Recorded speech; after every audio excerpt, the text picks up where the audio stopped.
Welcome to the deep dive. Today we're getting into something that's really evolving fast. How we understand sexuality and gender in the 21st century. Yeah, it feels like things are changing constantly, doesn't it? Both culturally and, scientifically too. Definitely. The sources we're looking at today really capture this period of, well, significant change. They really do. Mm.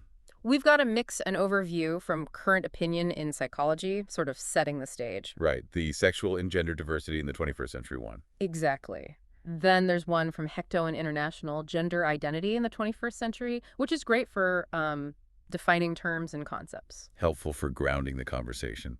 And we've also got that Psychology Today piece, which is more of an interview format, right? Gives some practical angles. Mm-hmm. And finally, that Campus Pride report, The Changing Nature of Gender in the 21st Century. That one's packed with data, particularly about college students. Really interesting stuff. Okay, so the plan is to pull out the key ideas from all of these, yeah, to get a clearer picture of, well, how gender and sexual diversity are understood and recognized now. That's the goal. Let's see what these sources tell us about the current landscape. Right. So where do we start? That current opinion article kicks off by pointing at something huge, the internet. Ah, yes. Social media, the web. It argues these have really shaken up how we learn about things, challenging those, traditional sources of knowledge. And it's not just about information access, is it? It's also about expression. Exactly. That's Yeah. the crucial part. The article suggests this digital shift has, opened doors for people to explore and express their gender and sexuality more authentically. Finding community, finding language, Mm. things that were much harder before. Precisely. Which leads nicely into a core idea that a couple of the sources really hammer home Hecto International and Psychology Today, especially. The difference between sex and gender. Yeah. It seems basic, maybe, but it's fundamental to the whole discussion. They lay it out pretty clearly. Sex, generally, is about the biological stuff, chromosomes, hormones, anatomy. The assignment at birth, usually. Right. Whereas gender, that's seen more as a social and personal, how society views masculinity and femininity, sure, but also, crucially, your own internal experience. And that's gender identity, isn't it? That internal sense of self. Hectoin defines it as one's personal experience of one's own gender. It's Ooh. internal, it's personal, and that's where all these different terms start coming into play, trying to capture that diversity of experience. Okay, so let's touch on those. Cisgender, transgender, those are probably more familiar now. Yes, cisgender meaning your gender identity aligns with the sex assigned at birth, transgender meaning it doesn't. But then you get into terms like non-binary, Which seems increasingly visible. very much so, and agender, genderqueer. The Hecton article lists these out. The key thing the current opinion article flags up is this separation we're seeing now. Separation of what? Of assigned sex, gender identity itself, how you express your gender outwardly, your presentation, and even your pronouns. They're not all bundled together anymore. They're seen as distinct things. That makes sense. Which fits with the idea of gender as a spectrum, not just male or female. Hecton mentions millennials increasingly see it that way. Definitely. It's moving away from that rigid binary, and the language is expanding to match. The Campus Pride report gives examples, doesn't it? Yeah, things like gender fluid, gender fay, gender fawn. Right. It shows people are finding or creating words to better fit their specific experience. Though interestingly, that report also notes some students just describe their gender in their own unique words without a specific label. So the labels help, but they aren't the whole story for everyone. Exactly. It's about finding what resonates. Okay, this is where the Campus Pride data gets really interesting, I think. It shows a pretty dramatic rise in students identifying as trans or non-binary. Yeah, those figures are striking. They use data from the American College Health Association, NCHA, I think. That's it. And it went from 1.6% of students identifying that way in fall 2016. To 5.7% in spring 2022. That's a big jump in, 6 years? A huge jump. And what's driving it mostly? Well, according to their data, it's overwhelmingly non-binary identification. Almost 90% of that increase, they said. Wow. So it's not just more trans men and trans women, but a massive increase in people identifying outside the binary altogether. Precisely. It really suggests, especially among younger people, that the binary itself is loosening its grip on how they understand identity. And the Common App data seems to back that up, although the numbers are slightly different. Right. They looked at applications for fall 2022 massive data set, over 1.2 million students. They found 2.2% identified as trans or non-binary. Still a significant number. And again, mostly non-binary. Yep, over 83% of those who identified as trans or non-binary shows a non-binary identity. The older report itself kind of caveats that number, doesn't it? Yeah. Suggests it might be an undercount. It does. They raise the possibility that students might be hesitant to disclose during the college application process, maybe out of fear of bias or discrimination. That's a fair point. Great. Applying to college is stressful enough. And they also mention other research suggesting the average age people identify as non-binary is often around 19, so maybe after they've started college.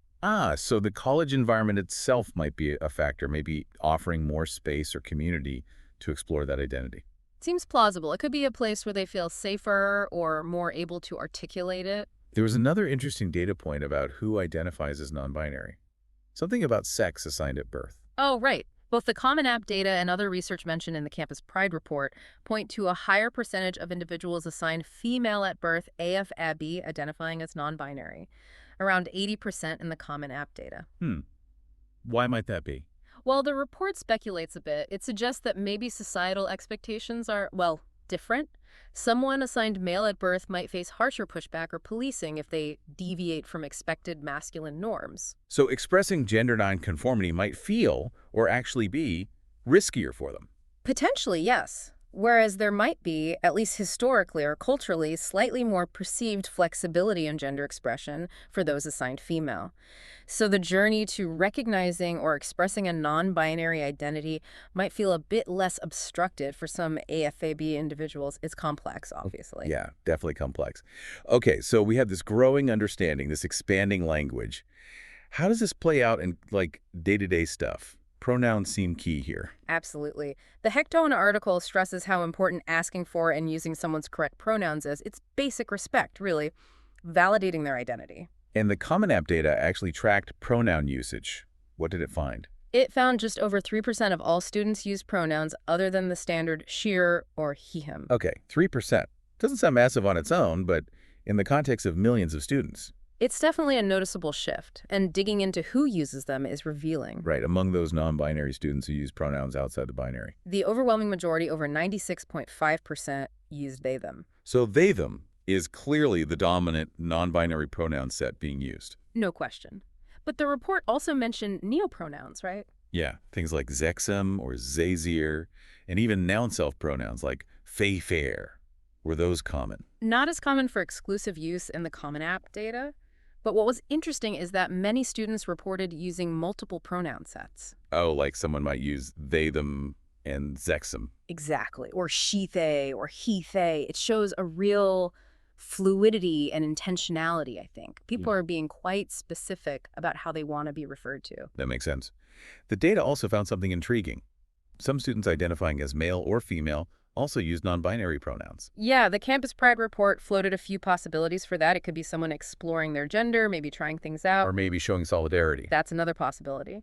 Or it could be trans individuals who use multiple sets. Maybe they identify as a trans man, but also feel comfortable with they, them, for example. Okay. And what about pronoun usage, specifically among trans women and trans men in that data? Well, a noticeable number reported using pronouns you might not expect, like a trans woman using him or they, them, or a trans man using sheer or they, them. What might that indicate? Again, speculation, but it could mean they aren't fully out yet, or maybe haven't medically transitioned and haven't shifted pronoun usage publicly, or perhaps they're comfortable with multiple sets relating to their journey.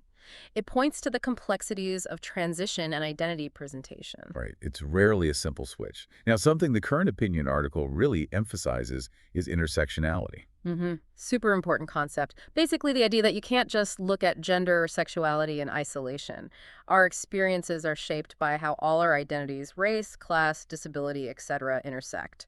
And the Campus Pride data gives some clear examples of this in practice, doesn't it? With race, for instance. It does. It found that American Indian Alaska Native students and multiracial students were more likely to identify as trans or non-binary compared to the average. And some groups were less likely. Yes, Asian American and Black African American students were less likely to identify that way in their sample. It highlights that experiences aren't uniform across racial groups.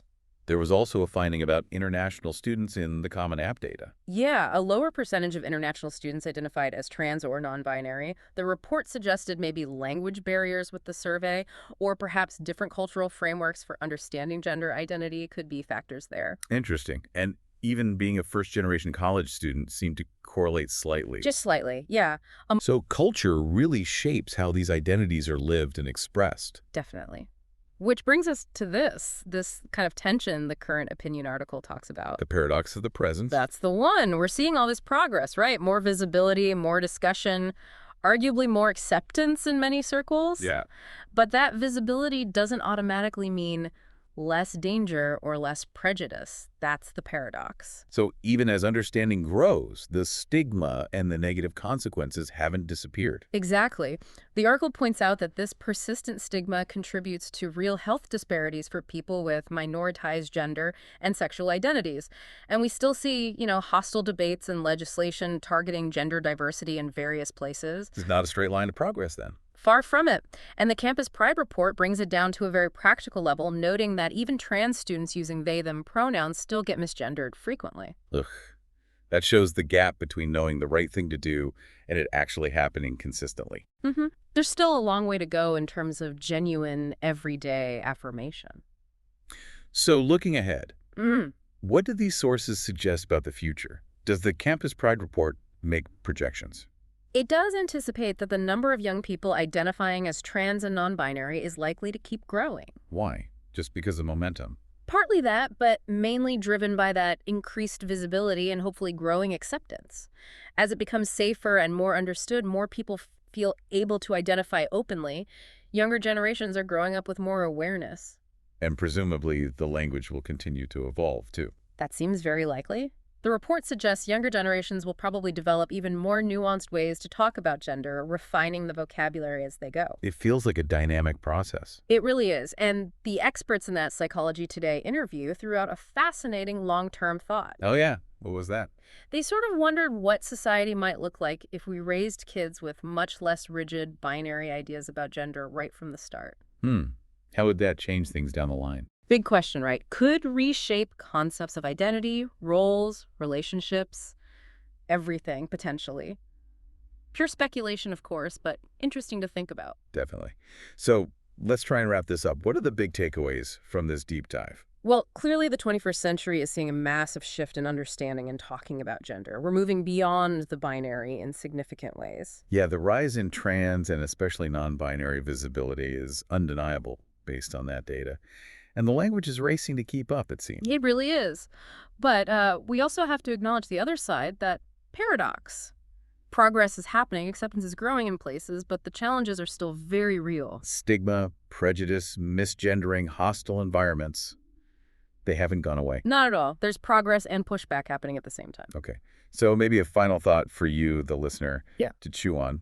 As all this continues to evolve, and it seems like it will, how do our institutions adapt? Schools, workplaces, healthcare. How do they really make space for this full spectrum of gender identity? And beyond institutions, just in our daily lives, our interactions, how do we get to a place where respecting someone's self-defined identity is just normal, automatic? Yeah. How do we ensure that inclusivity isn't just a buzzword, but something everyone actually experiences? And maybe think about what part you can play in making that happen. What role do you see for yourself in this ongoing change?